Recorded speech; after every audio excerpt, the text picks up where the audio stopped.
All right. Welcome to On The Sideline. I'm your host, Jeff Holden. Today, we're here with Big O. Your favorite guy. Coach Evan Hearn. And the new head coach and AD of City View, Coach Akeem Leviston. Appreciate you coming and making the trip over here. Come talk with us. Appreciate y'all having me in the lab studio. It's a pretty elaborate setup right here. Well, thank you. So we'll just jump right into it. If you want to just tell us a little bit about yourself, and we'll go from there. Akeem Leviston, Coach Lev. This just finished up year 18. City View's kind of been on my radar for about 3 years. I can tell you that story here in a little bit. But, man, I'm really just about the kids. My wife and I, we've been in this thing a long time together. We've got 2 girls, Emery and Arya. They are 7 and 4. We are true coach's family. She comes from a full line of educators with her family. Ironically, I'm the only coach in my family. But, man, we've been on a winding road that has led us here, and we don't think it's by any mistake that we are here. We feel that Jesus has directed every step of the way, and there's been some hills, there's been some valleys, but I don't think there's any coincidence of that even us are sitting in this room right now. So that's really me in a nutshell. I've traveled all over Louisiana, Oklahoma, Texas, Indiana, and kind of weave my way back here. Very good. And I agree with you. We are lined up here for a reason today. And so hopefully we'll find – I mean, we may not find out, but it was meant to be. Maybe not on this side. Not on this side. So, as you know, football's king in the state of Texas. So this is actually our second year of doing this. This is just an interview, kind of an idea that these guys brought up about having the coaches come in here, and then we try to get to know you guys as a coach and as a person, and then give that to everybody so that they can see. So again, on that, you know, you said football is king. That was brought up in a meeting 2 or 3 weeks ago. And when people hear football is king, they just think football. But that's not why football is king in the state of Texas. It's king in the state of Texas because of how many people are involved at a football game. You got the band, you got the majorettes, you got the cheerleaders, you got the fans, you got the little kids. All that breaks out because of a football game.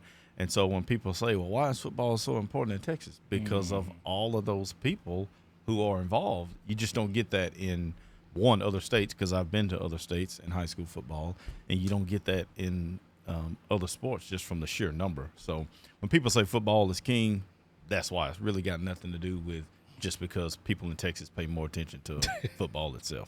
I knew I was going to like this guy. Yeah. I knew it. Right off the bat. Sounds like they hit it out the park. He's already trying to get those clips going, man. Those reels. No, that's very well put. I mean, I've never heard. I mean, when you break it down like that, you're absolutely right. Well, 2008-09, I was a receiver coach at Central Oklahoma, and during our recruiting weekends, our head coach would always talk to the families about that, and it was always on a little video or whatnot. And it's true. Like, football is big because of so many people that it impacts. And one of the things that he always wanted the kids to do was when we ran out of there's big steps there at UCO. I don't think they have them anymore. But when we came out, he always wanted the kids to salute the crowd with their helmet, because if you don't have the crowd, if you don't have the other team, you have a game. And so then all of those other people that get involved in it, that's why football is so special. Sure. Yeah, I'll argue with somebody the other day, and a continuous argument of what sport. I won't say mean more, but that was kind of my argument with football compared to the other sports is, you know, first, you play one game a week, you know, unlike other sports. You play one game a week, and for football you get 10 weeks. And so all the entities that it brings, like you said, the band, the cheerleaders, the booster club, you know, the little City View Mustangs, you know, the kids from the elementary giving high fives, you know, that I can still remember that Plainview did when I was growing up. And it like you said, it's all those pieces coming into one on a Friday night. You know, the town may shut down for its big rival, no matter what the record is, and you just don't get that kind of experience with the other sports. Yeah, that was the one thing I was going to point out is the the community, the family vibe that football brings. You can have people bickering with each other, but come on a Friday night, you never know they're into it. You never know that there's any separation, especially if they're playing a rivalry. I've been in rivalry games, and I'm telling you, like the rivalry games, you'd be like, what in the world? And I think the other sports and stuff do that, but like you were saying, from a number standpoint, you might have 40 to 50 kids on the team. Some 6A schools, 100 players on the sideline. So you do 100, and let's just say 100 people had 2 people show up for them, and that's on both sides. You have the masses of just a whole bunch of people there. And I think another thing that what kind of has happened is Texas, especially in the state of Texas, they take pride on appearance, how things look. So some of these kids, when they go to college, this is the funniest thing. Their high school facilities might be better than some of the college facilities that they go to. That is 1,000% correct. When I was at UCO, we had a very hard time recruiting kids from the Tulsa area who were at the Jinx, the Unions, the Broken Arrows, and things like that, because they would leave those places and come to our locker room and be like, it's not near as cool. That could be a bad thing, though. I'd rather just go to Tulsa or Oklahoma That could State be a bad and be a thing. student. Maybe they need to stop making these high schools so fancy. No, they're not going to stop. Not the state Probably of Texas. It's an arms race. Yeah, I think once Allen came out with that stadium that they built, I think a contest to see who can build the bigger and more expensive kind of like stadium. it's when you think about it, what did Jerry Jones do? He built a nice stadium, and now everybody's Following in this. well, they're trying to make sure that their stadium, you can't be second to a stadium that was built before yours. So that's kind of That's how. why we got a $60 million quarterback, or y'all got a $60 million quarterback that Come on, ain't man, never no. gonna win nothing. You still a fan. You No, just I'm a part. not. I suspended it. You can't suspend Yeah, your that's fanship. true. Suspended That's my true. fanship for 3 years. Yeah. But Okay. So look back. Let's Get going. So let's talk a little bit. Sorry, Coach. So let's talk a little bit first and foremost. Let's dive a little deeper into, with you being a new coach, dive a little deeper into kind of your history behind coaching. Of course, you let us know that you've coached at I would assume every level, probably junior high school, and college now. Minus NFL, I've coached at college Division 1, 2, and 3, high school 6A, 5A, 4A, private 4A, 3A. Yes. So a lot of history. I mean, you've dealt with a lot of different type of people because there's different people at every different classification. So being new at City View, what have so far in your, I guess you've been here probably how many months now? 3. Being here 3 months, what have you learned so far about the program, and what are some of the things that you're trying to make sure you're enhanced with the program moving forward? The big thing that I learned is my wife and I were right when we wanted to come here 2 years ago. We wanted to be in a small school setting, but at the same time, you go across the street and there's 105,000 people there. So you go to Walmart and all those other places, nobody knows who I am, which is great. But then you go over there to City View and you've got everything that you want in a school setting for your kids. The people there at City View has welcomed me with open arms. The kids have been unbelievable. They're very resilient. And I'm really looking forward to big things, not just with football, but just across the board. I've said it a ton of times when talking to the kids. We want to play well from August to May, not just from August to November, December. And I really, truly mean that. But since we've been there, it's been a lot of fun. You know, that first month and a half was fast and furious. About 3 weeks into it is when I actually stepped in and said, okay, here's where we're going to go from here. Here's what we like. Here's what we need to change. Let's do this. And I really just evaluated for about 2.5, 3 weeks. Like, just come to the office, meet with I don't know how many people, and just evaluate what was going on.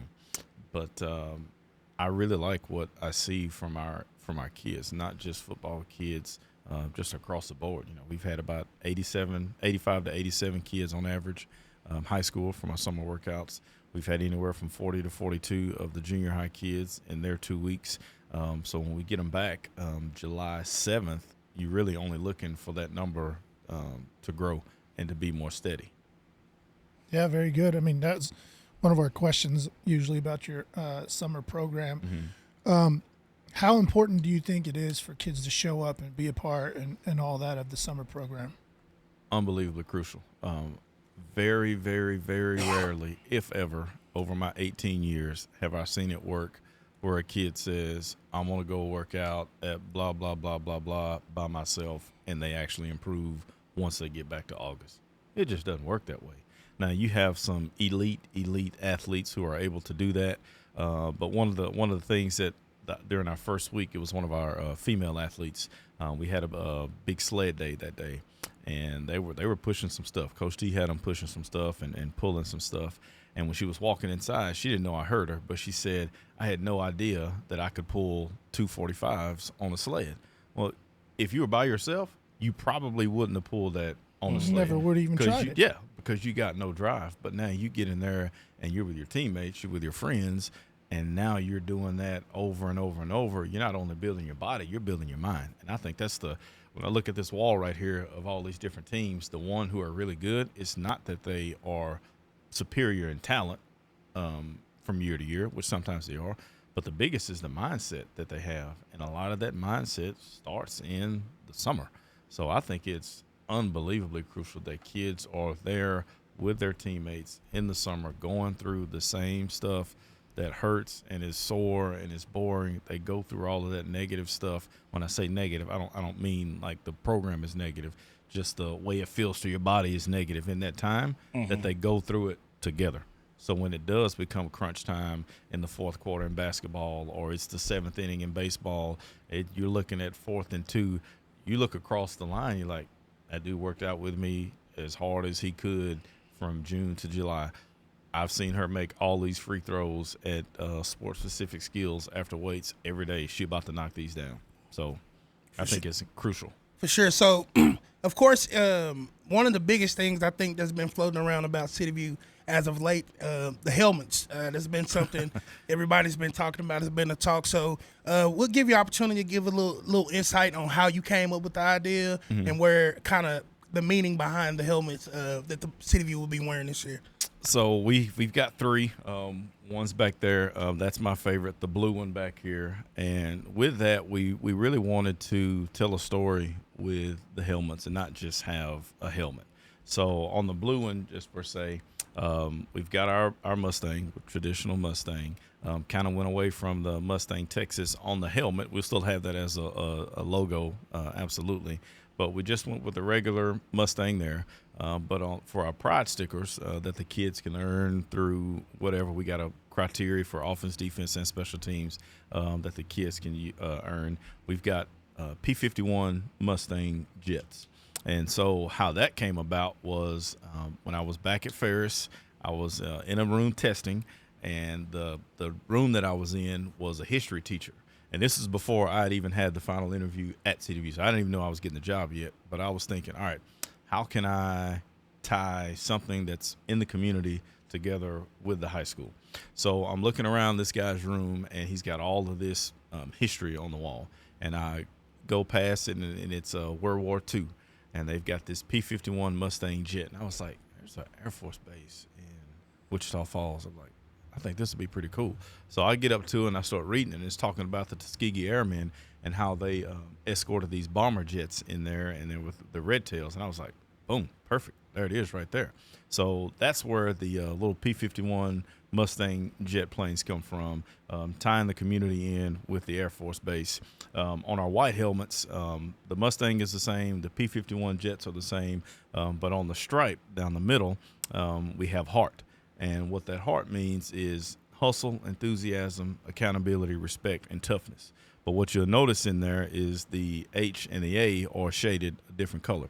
And that's just paying tribute to Coach Aldrich and what he meant to City View community, the blood, sweat, and tears that he put in there at City View. That was his dream job. And the people that I talked to have nothing but good things to say about him. So like I told everybody on our first meeting, like, I'm not here to erase or replace him. Things will be different, but that's not my goal. So we want to remember him and honor him the best way we can. So that's where the ghost printed heart comes from with that one. And then on our black ones, we just we'll have a blackout night or two that just goes with the Mustang. So every little piece of the helmet has a little bit of a story and not just a sticker. Well, Coach, Yeah, man, that's pretty awesome. I think, man, you're coming in here and you're just making. I mean, you're not making changes, but you're just like putting a footprint already on this community, and I think that's pretty awesome for City View. I'll just say that because those helmets are fire. Thank you. To have that meaning. Can you just tell us about the jet? Is this Okay, so this is a model P-51 Mustang jet. While I was in that classroom,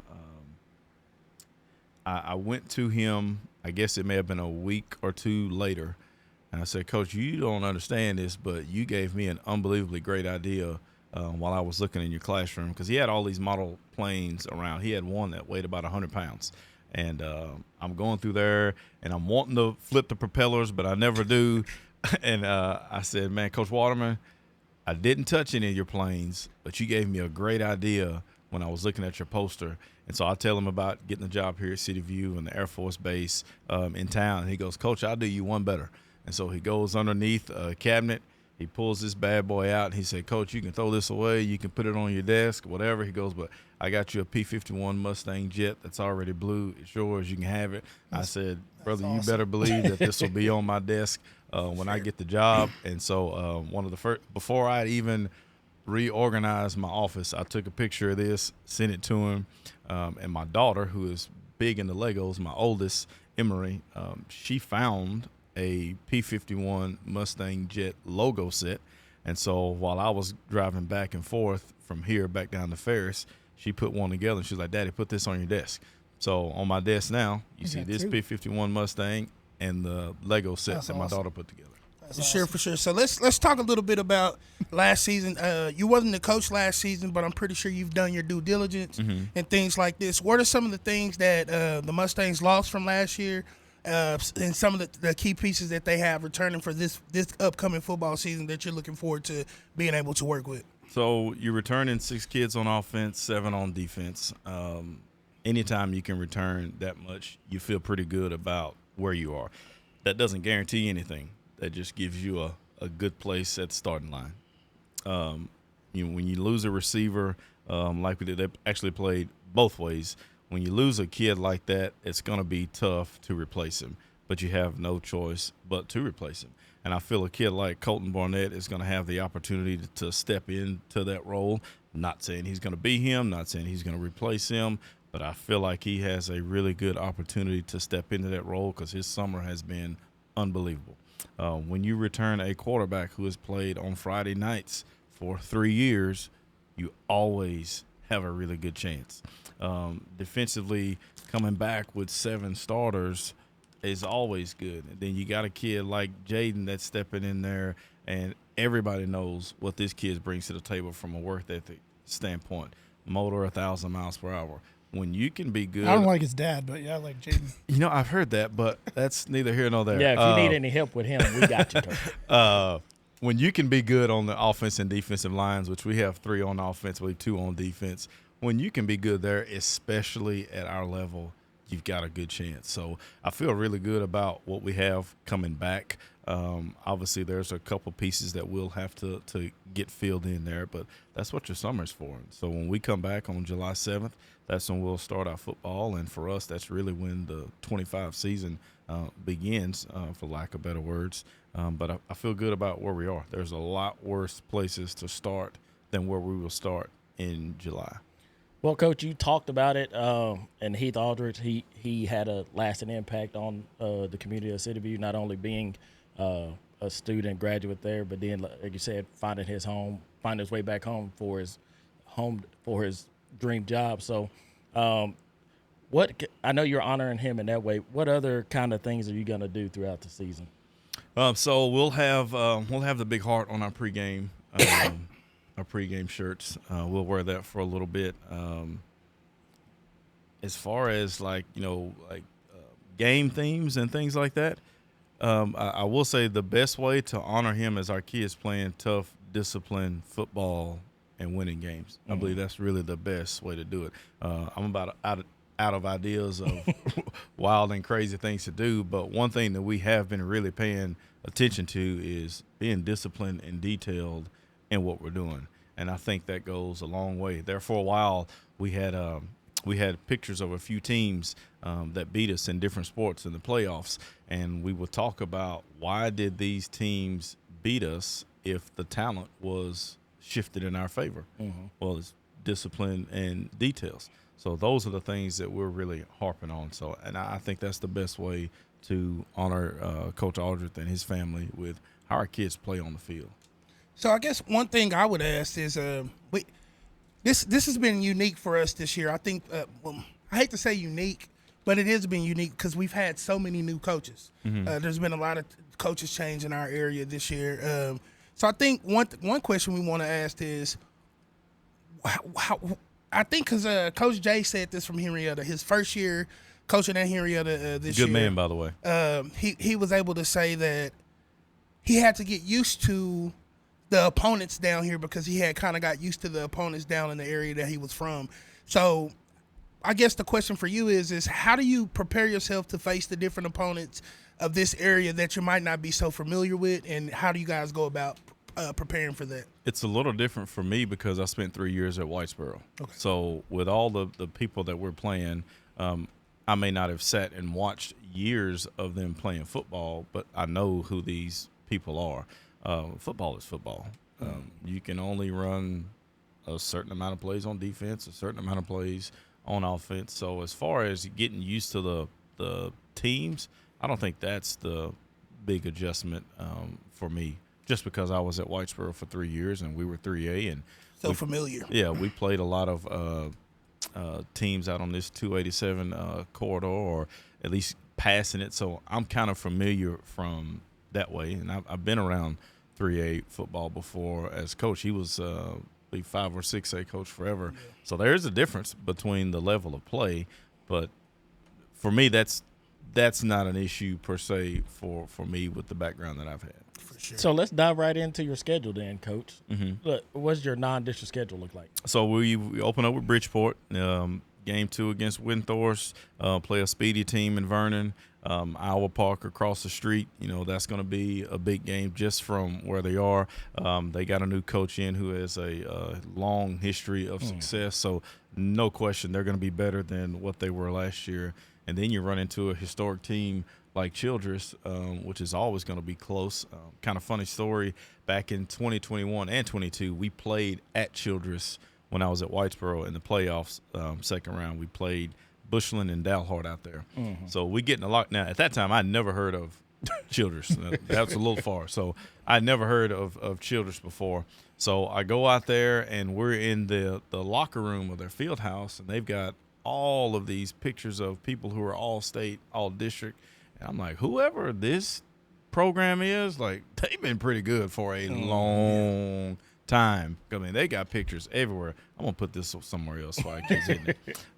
They've got pictures for days. And then when I get the job and I look at, I'm like, oh, that's them. So got our hands full there just from a historic standpoint. Your hands are full there.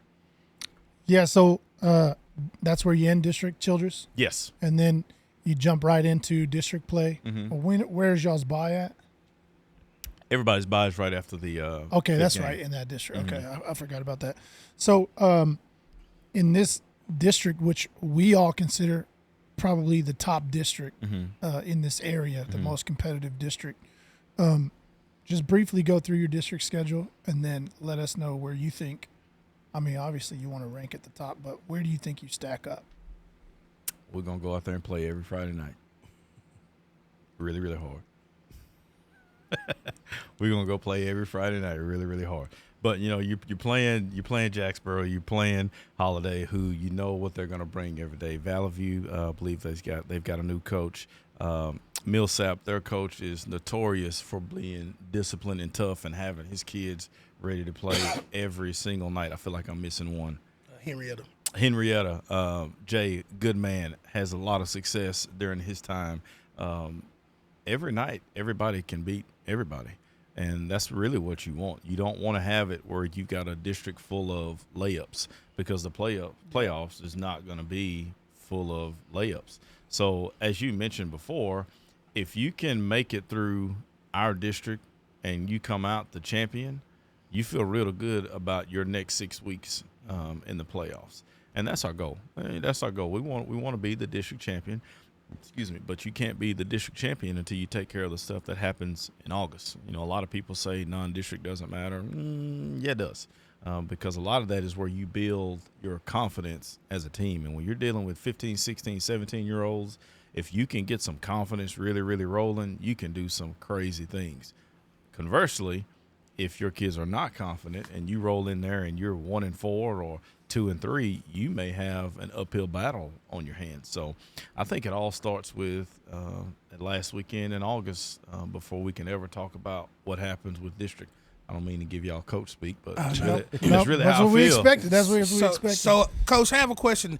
For years, Coach Aldrich has been, he was before he was AD and head coach, he was the offensive coordinator, called plays. What, from a scheme standpoint, offensively and defense, what can we expect from the Mustangs this season? For the kids to play really, really hard. No, we're gonna use what our kids do the best. We have an offense that's a system that you can it can change with the kids from year to year. The principles of it have not changed. You want to have some pre-snap movement. You want to have the ability to at times play with a little bit of pace. We're not going to be one of the teams that hurry up all the time. I just don't believe that is a long-lasting formula of success. But I think one of the things that we do really, really well is find what our kids can do well and then really hit on that. And something that we always say is we're going to find out what the O-lineman cannot do and stay away from those things.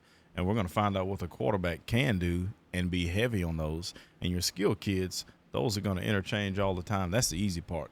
It's the offensive line and the quarterback to where you really got to put your nose to the grind to see. Say it one more time, Coach. It starts with what? Oh, it's also the offensive line. Come on now.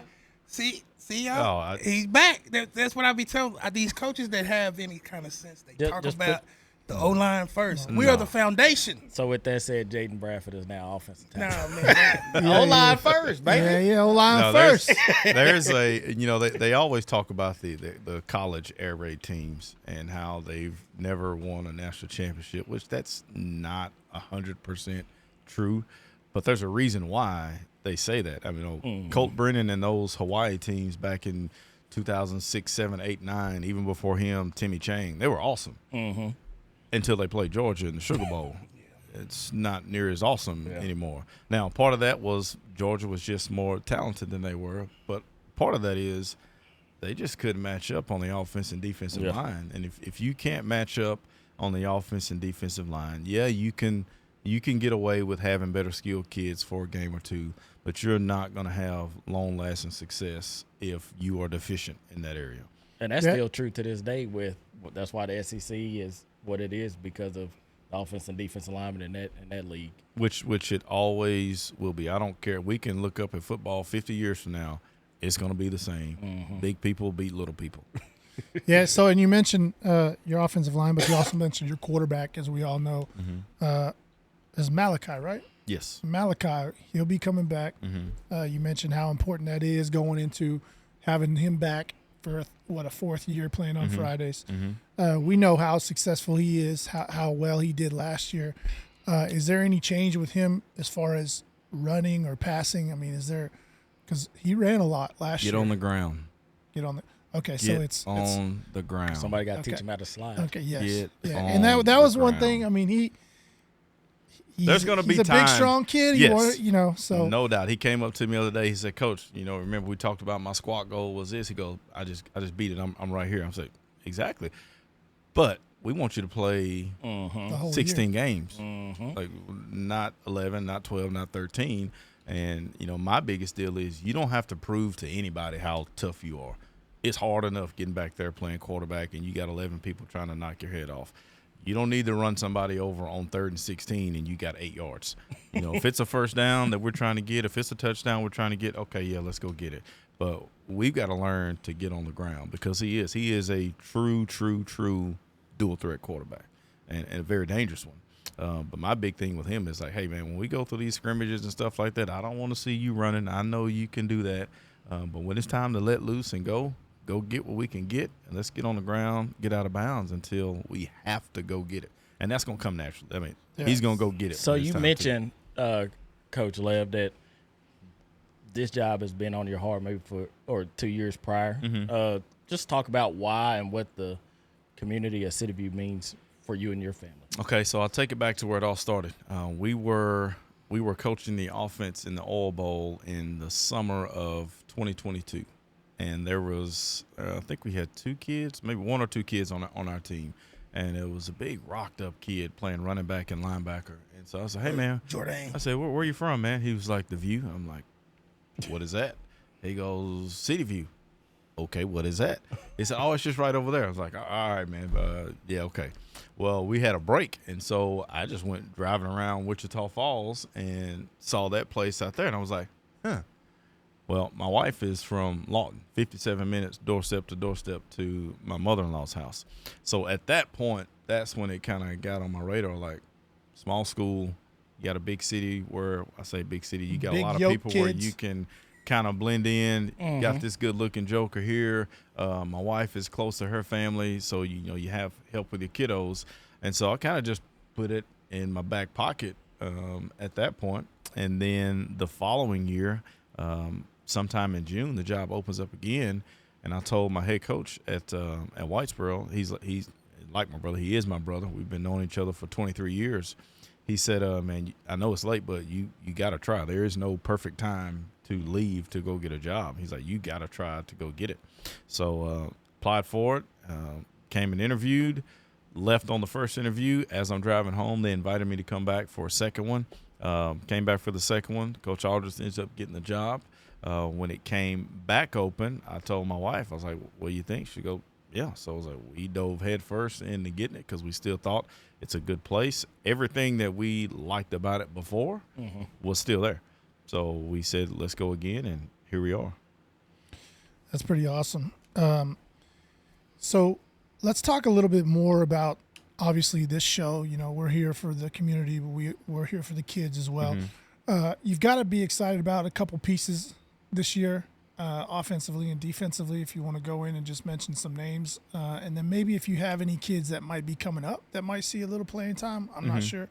But just give us some names about City View that I know you guys are excited about. So one of the kids, defense, we talked about Jaden and what he brings to the table. You look at a kid like Matt Whiteside, he's a non-smiling, quiet guy.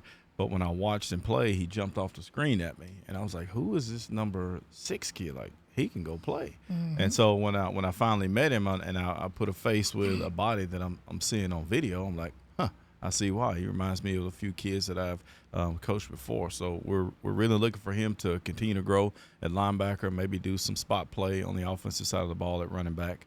Hunter Brown is another kid that offense and defensive, more of a speedy type player. We'll move him around a little bit offensively.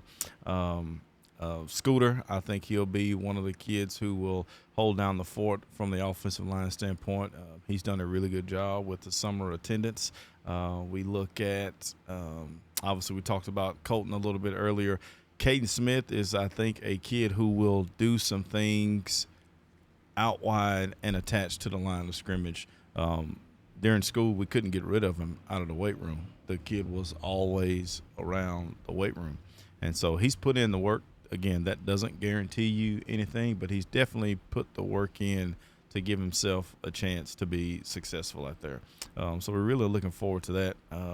Trying to think of one more. Obviously, the entire offensive line, we got to find 2 pieces. We returned 3. We've got to find 2 pieces there. We got Blaine.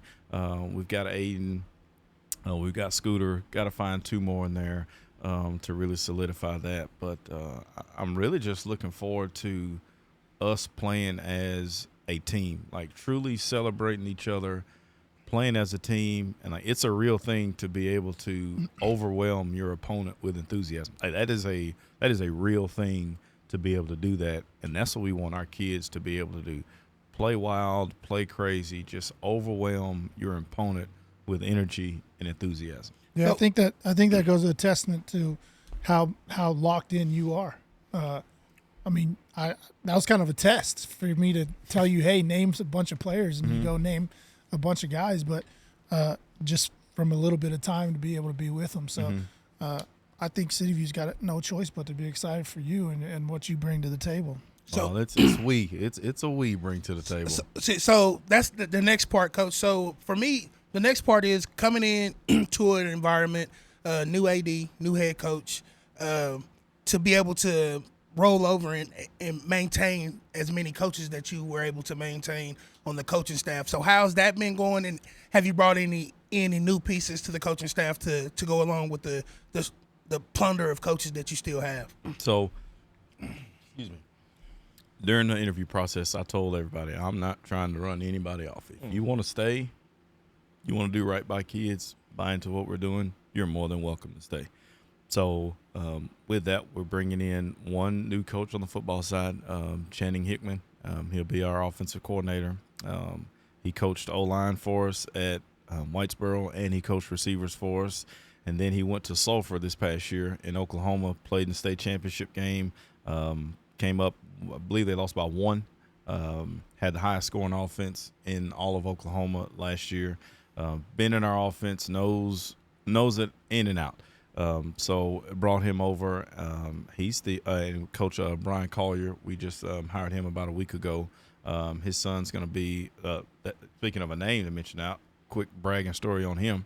So he rolls his ankle in summer basketball. The son, Brian, last Tuesday, I believe. Dude hadn't missed a single day of summer workout. He's there every single day, on time, ready to go.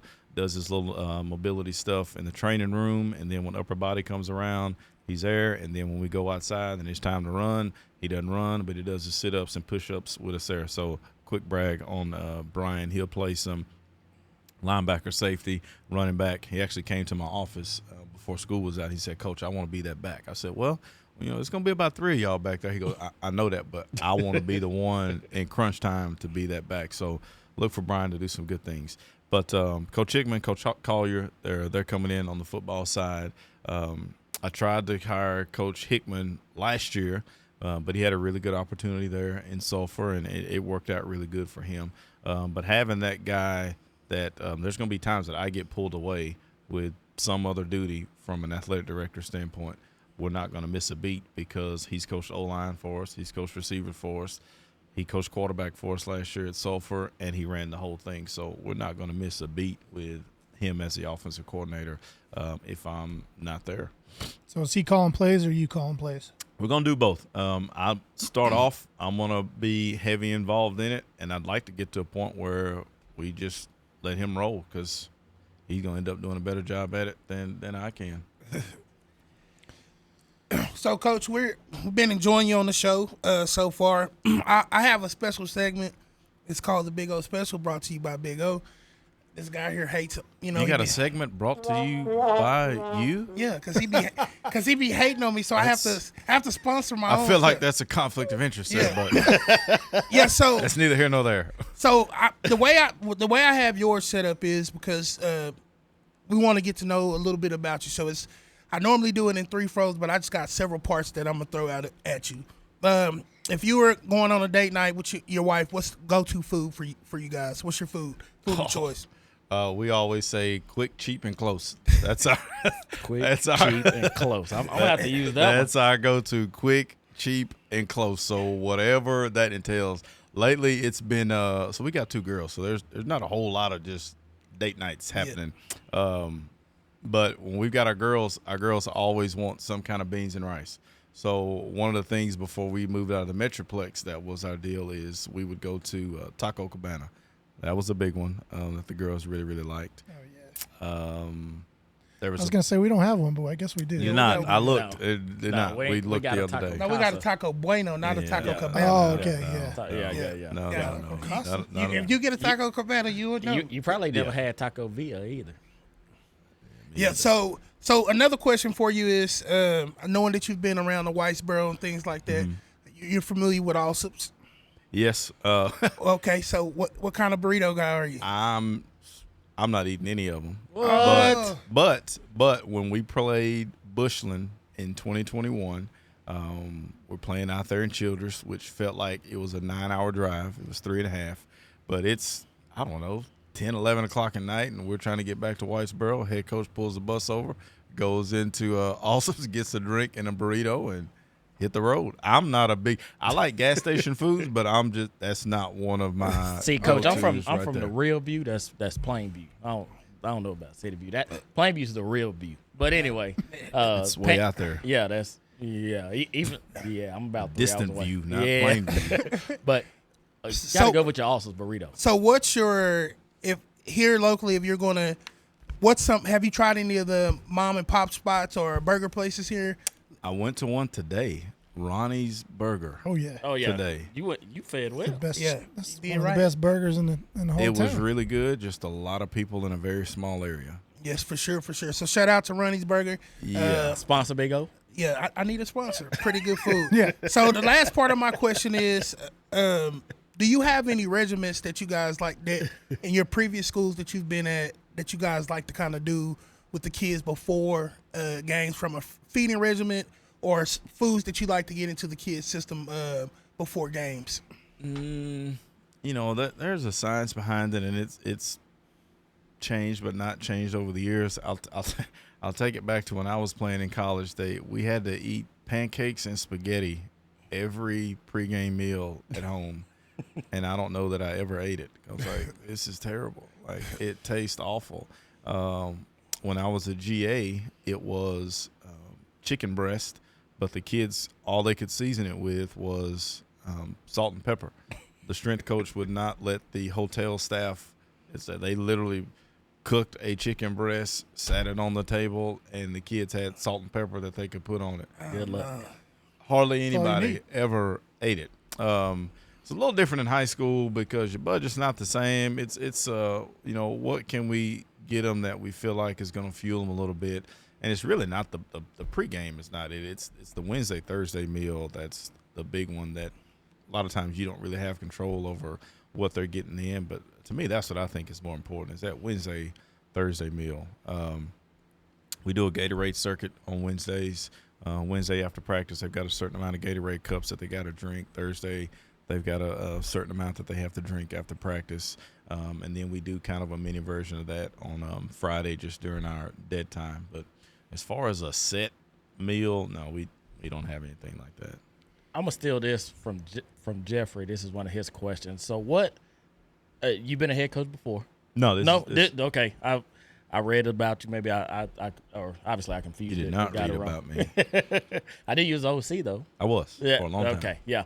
So, what is your first Friday night regiment gonna be? Have you thought about it? Have you taken something from others in your past 18 years? Or are you gonna do your own thing?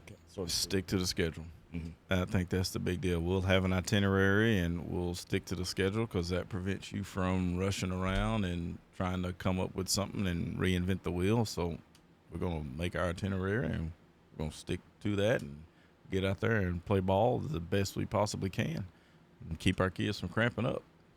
I'm not superstitious or anything, so I don't have anything like that. I don't at all, but get the kids out there playing unbelievably hard and having a good time. You only get 10 of them. That's all you're guaranteed, so you better have some fun. Yeah. So my last question, Coach, have enjoyed you. Just from conversation and things like this, and I always like to, and I think nothing against the other districts, but I really do think our district does a great job. I've kind of watched, and I feel like you fit into the district just fine with the other head coaches and ADs as far as man of faith. That's just one thing that as I've gotten to meet the other coaches, other ADs, they always I hate to say preach God first, but that's the reality, and I love that because I love people that can be bold about their beliefs. So just to kind of give you an opportunity, just kind of where you're at and with that situation of how you can mold the young people into not necessarily pushing it on them, but how you live, they kind of, it just naturally rubs off.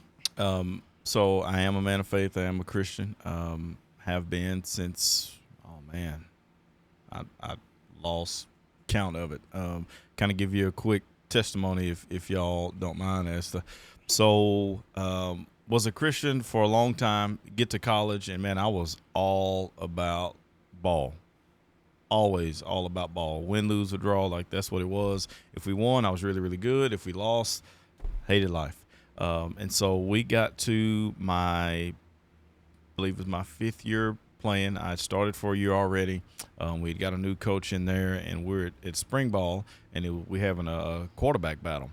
And so within that quarterback battle, we get to the spring game, and man, I played terrible in the spring game. So I know what's on video. Like, it's not good. And at that time, Grandpa had passed away, so my family was at his funeral. Girlfriend and I at the time had broken up, so there was nobody there at the game. And for me, I always had somebody there at the game. And so the game is over, play terrible, 3 or 4 interceptions in the game, and I go sit on the bricks walking into the locker room, and I'm about the last person left out there. And it was at that moment where it was like God spoke to me and said, if this is what you want, this is what you're going to get with football. If this means that much to you, you're going to have moments like this where you're all about yourself. So from that point on, I really tried to restructure and refocus what my priorities were. And just like anybody else, when we go out there, we're going to keep score. I want to win just like everybody else. But there's also things that are way, way more important than that. My relationship with Christ, being a really good husband, and being a good daddy. I've got to be able to do those 3 things in that order. And when I can't do that, if this game is making me not do that, then it's probably time to do something else. And we want to give that to our kids. And it's just planting little seeds over time, I'm not going to get up there and do a 20 or 30-minute sermon. My daddy's the pastor. I'm not. Like, that's his calling. This is my calling. But I do want to speak life into the kids, and you do that enough over a period of time, I may never see it. Some of us may never see it, but at some point that kid's going to get to a point in his life or her life, because we do our summer condition stuff together. They're going to remember, man, I remember Coach said blah, blah, blah. So we plant it. Somebody else is going to come and water it, and there's probably going to be somebody else that actually gets to see it. Mm-hmm. So I live my faith. I don't push it on anybody. I don't apologize for that. That's what's most important to me. So I'm glad you gave me the opportunity to speak on that. Yes, sir. That's awesome. One thing you said that I'd like to point out is you said be a man of Christ first. Mm-hmm. Be a husband, and then be a father, in that order. Mm-hmm. A lot of people get that mixed up. That's how it's meant to be. Yeah. So just pointing that out there for everybody. But my last question, and I always save this for last, and just I don't know why, but do you have a game on your schedule that you have circled? No. I take that back. The first one. I take that back, and it's not. This is not a coach speak answer. So for 18 years, I haven't always wanted to be a head coach. But the last, 2 or 3 years, I've come to the point of, and I just want to be around good people, have the chance to be successful, be able to do right by kids. Didn't matter if that was an offensive coordinator or a head coach. And then this comes along. So you prayed about the opportunity for a really, really long time. I lost count of how many head coaching interviews that I've been on before, and they didn't work out. And they didn't work out because I'm sitting here with you guys right now. And if they did work out, we wouldn't be here.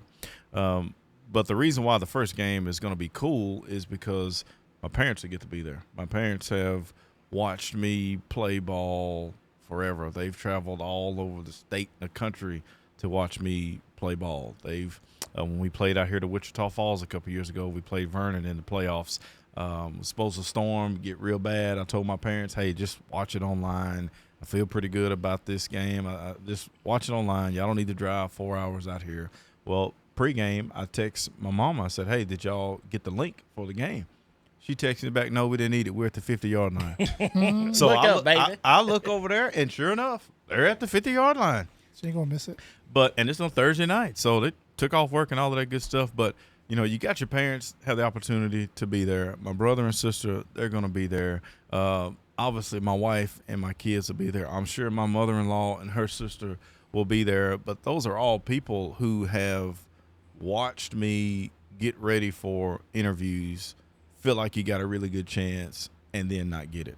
Mm-hmm. Or they've watched us in the 4th round against Brock and Denton and be winning 19-16 with 4 minutes left, and then boom, boom, boom, you look up, it's 30-19, and you lose the game. So they've seen the highs of my career. They've seen the lows of my career. And then to have the opportunity for all of them to be together at one place to see me get to do something that I've worked for a really long time, that's why that game would be circled. It wouldn't matter who we were playing. So who are you playing? Bridgeport, 7 o'clock at Bridgeport.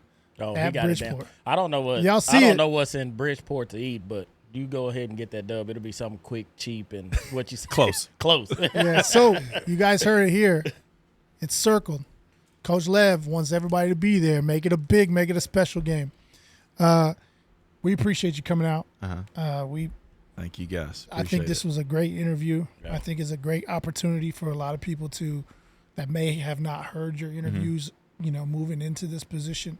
Hopefully they can see and learn something about you from this podcast.